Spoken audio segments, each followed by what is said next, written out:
could you describe to people who are listening right now what is Seraphis? What is Lelantus Spark?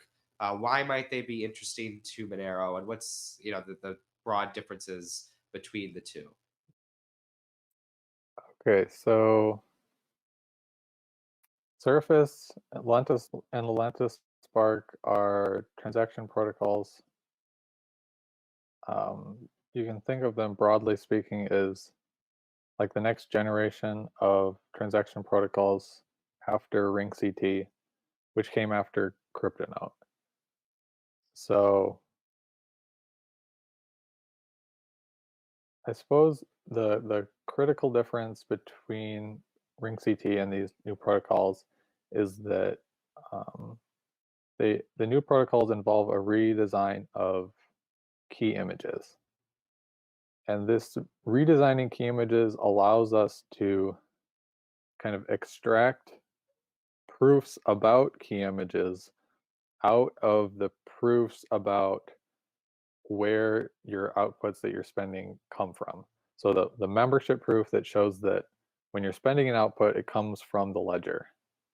And of course, in Monero and so on, we have these ring signatures that say we're spending something from a small set of outputs that exist in the ledger. So since this kind of membership proof structure is so complicated with ring signatures, any effort to simplify those structures has advantages in terms of the performance and size of those proofs. So membership proofs in Lelantus, Spark, and Seraphis can be simpler than in Triptych, for example. Even if you're using the same kind of proofs system between the two protocols, the proof system as applied to Seraphis and Spark would be simpler. So that's one advantage of these new protocols over Triptych.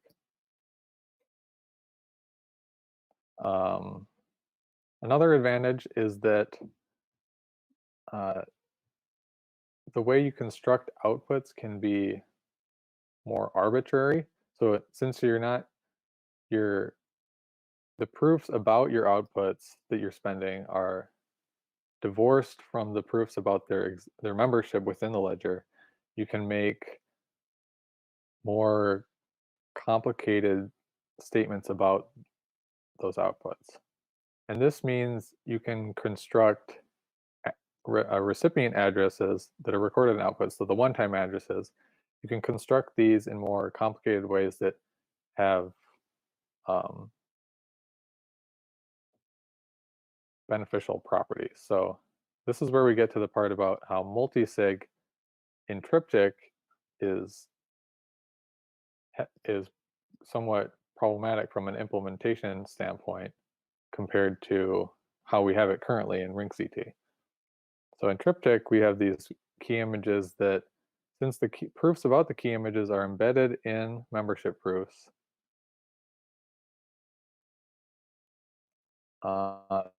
there's very strict limitations about what kind of key image you can have. And the effect of this is that it's much more difficult to have a membership proof in Triptych than RingCT.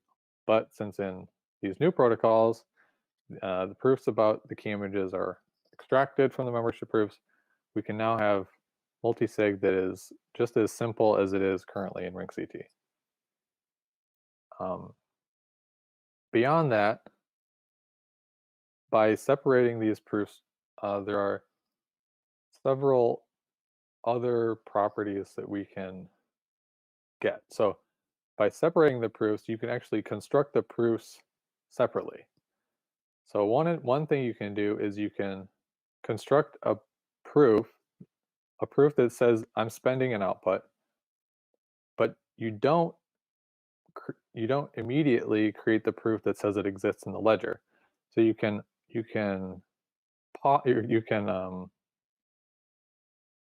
delay creating the membership proof until later, after you've signed and said I'm going to spend this output. So you can actually make a signature saying you're spending an output that doesn't even exist in the ledger yet, because you don't have to make the membership proof yet. So you can make a proof spending an output that was created by a transaction that has not been added to the ledger. And then after that transaction has been added to the ledger, you can create your membership proof saying, hey, I'm spending this output that exists in this transaction. And then after that, you can submit your original transaction to the network, and then it's added. So you get this chaining of transactions that's out of order compared to when they're added to when these transactions are added to the ledger. So my understanding is that this kind of transaction, out of order transaction chaining is I don't know, but is helpful for atomic swaps, where if you want to make an offer with Monero for Bitcoin, you can't do that without transaction chaining. So right now, in atomic swaps, your only UX is you make an offer with Bitcoin for Monero, and then the Monero holder comes and completes the offer. But with transaction chaining, you can get the opposite as well. Hypothetically, that's my understanding. Another benefit to having these proofs separated is the key images themselves can be constructed using only some view key material. So you can actually identify when an output is spent using view key material without needing knowledge of your private spend key in the wallet. So you can have some kind of view only wallet that sees spent outputs, which is something that we As you see wanted on for today's RingCT. like, yes. Something we wanted for RingCT, but all the ideas we had were like not really practical. You can also have even more tiers of wallet permissions. So you could have a tier of wallet that only identifies received outputs without reading the amounts. Then you could have a second tier which views amounts in received outputs and views outputs that have been spent. Then a third tier that allows you to spend those outputs. So you could have a hardware wallet, and then your local phone wallet, and then a third wallet that's scanning the ledger for you to find outputs that you own. And so there's a bunch of different combinations of wallet permission tiers enabled by this kind of modularity and separation of proofs. So if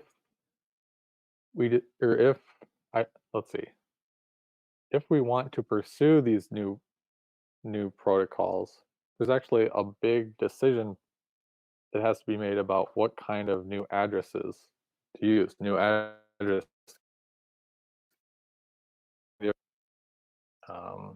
Let me think. Oh yeah, regarding the funding that we were discussing earlier, crowdfunding. Ruknium mentioned how in BCH, Bitcoin Cash, they have this funding system where you collaboratively fund a transaction.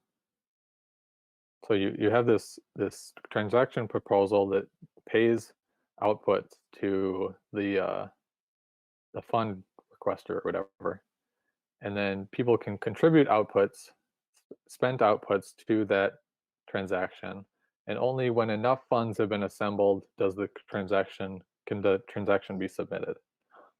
And so by having modular or separation of proofs, you can have separate, let's see, I guess technically you can do this in RingCT, but since we don't have the implementation yet, or not yet, but we don't have that implementation, we can't do it. But you can have, by separating proofs, you can have the statement that I spend an output, you can have separate statements that aren't connected to each other. then you lump them together into a transaction before submitting it.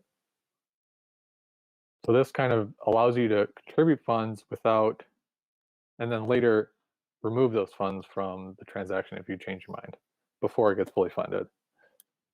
So that's kind of an interesting side note, I guess. So the differences between the Seraphis and Lelantus Spark, my understanding is there's only, from a practical standpoint, there's probably only minor differences.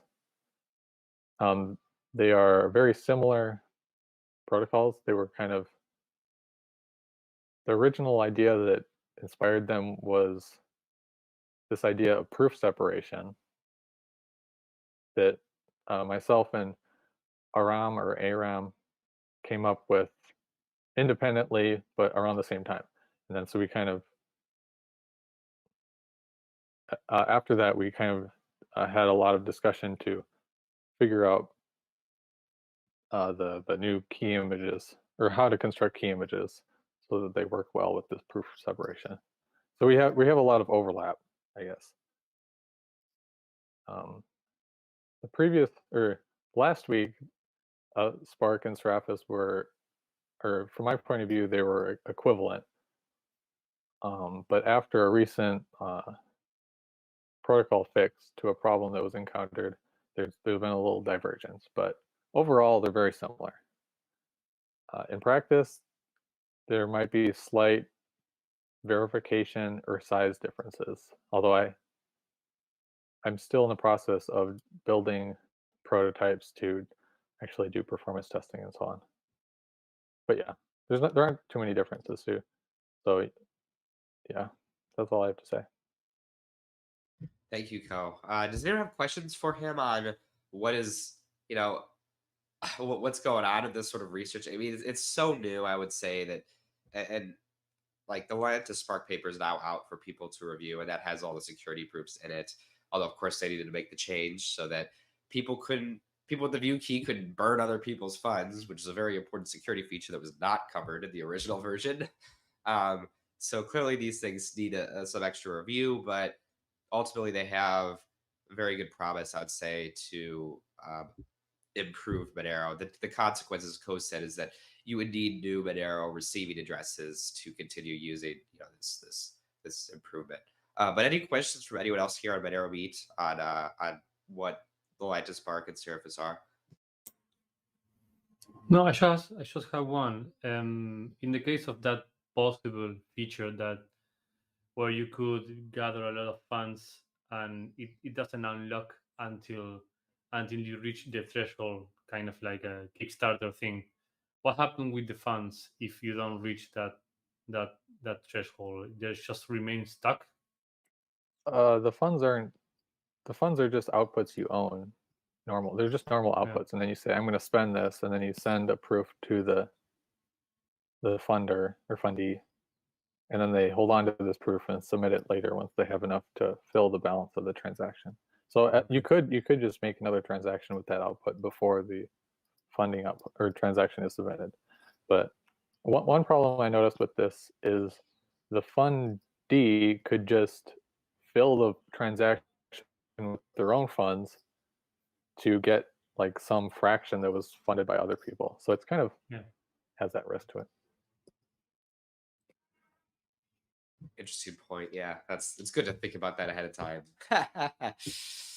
Yeah, but it's also interesting that you can take your donations back. I mean, in any moment up to the moment when they're fully funded. As It's like long a as promise. It's like a promise. Real quick. I had a question that came in. I just want to make sure we address it. So, we had two questions. One, is the sending delay of 20 blocks, it's not actually 20 blocks, it's 10 blocks in Monero, obsolete? Well, at the moment, the answer is obviously no, but if we went the Lelantus Spark direction, for example, would that move us to make it obsolete? And number two, can you talk about the address scheme variants in Seraphis? The 10 block lock time is kind of a permanent. I feel like it's a permanent feature of having reference of having anonymous reference proofs. So the problem, the big problem is that if you try to make a transaction that references an output that is 1 block old, and then the chain gets reorged, the last 10 blocks get reorged, and suddenly the output you referenced is in a different spot. So now your membership proof, your reference proof is invalidated and your transaction gets dumped. So in the reorg zone of like 10 blocks, as we have assumed, you have this big risk of your transactions just getting dumped at random. And they can easily be, this is an easy attack vector by malicious miners or just malicious transaction authors who intentionally try to force reorgs, which happen already as like a natural behavior of the system. So I think the 10 block lock time is permanent, unless you move to something like Stellar, the Stellar consensus protocol, which is way, way different from proof of work, but it doesn't have this 10 block lock time. I also think it's unlikely we'll ever move to that with Monero, but there are cryptocurrencies out there that use it. The second question was more about the address schemes. So there's like 7 or 8 different like combinations of permissions. So it's kind of like plug and play with what you want your permissions structure to be. So there's a few different like things that your permission tiers can do. You can identify owned outputs. You can read amounts encrypted inside those outputs or any encrypted memos. You can see if your output is subject to a Janus attack. You can see outputs that you have spent, and you can spend owned outputs.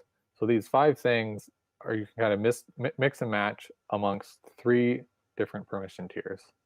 With the bottom one is always your spend tier, but you can kind of shift around those permissions between the different tiers as you desire. More or less, there's some restrictions. Thank you, Ko. Arctic Mind, did you have something? Yeah,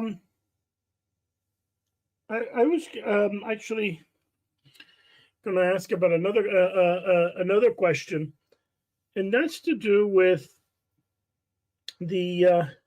Well, first of all, I know that Ko is working on getting the transaction size and verification times, etc., in order. When we talk about the real problem, and especially the 10 transaction limit, there, of course, there is the possibility that someone could actually, if I understand correctly, submit it right at the end. They could add. They could still have a sort of parent base for, child base for parent situation at one point in the process, if I'm not mistaken. If that could still be done. That was kind of my question. You could still do it at one point in the process. I'm not quite sure what you're talking about. Like have a situation where one transaction, the parent pays for the child. So the child pays for the parent, like you can do in Bitcoin, for example.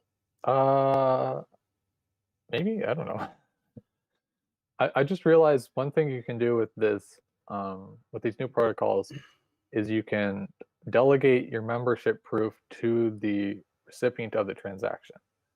So you can make a transaction that spends an output in the last 10 blocks, and then you can give the membership proof and the partial transaction with your signatures authorizing fund transfer to the recipient, and then once the 10 blocks have passed, they can immediately make the membership proof and submit the transaction to the network. However, this leaks the true spends of your transaction to the recipient. But I guess that's one approach. So you would lose your privacy on the rings, essentially. With the For that counterparty, not method, with I the guess. public. Yeah, but just to the person who's receiving the transaction, yes. Yeah, because they would have to reconstruct the ring structure themselves to submit it. Right. Yeah, so they would see the ring structure in order to submit the proof. They could choose their own ring, or they would have to choose their own ring. Yeah, but they would know what the true spend is. Yeah. Yep. Just real quick, we're over. So, I want to quickly thank everyone for coming here. Thank you, Plausoff. Thank you, HYC, Ernick Mine Co. Andres. It's great having you all. Thanks to everyone who watched here also.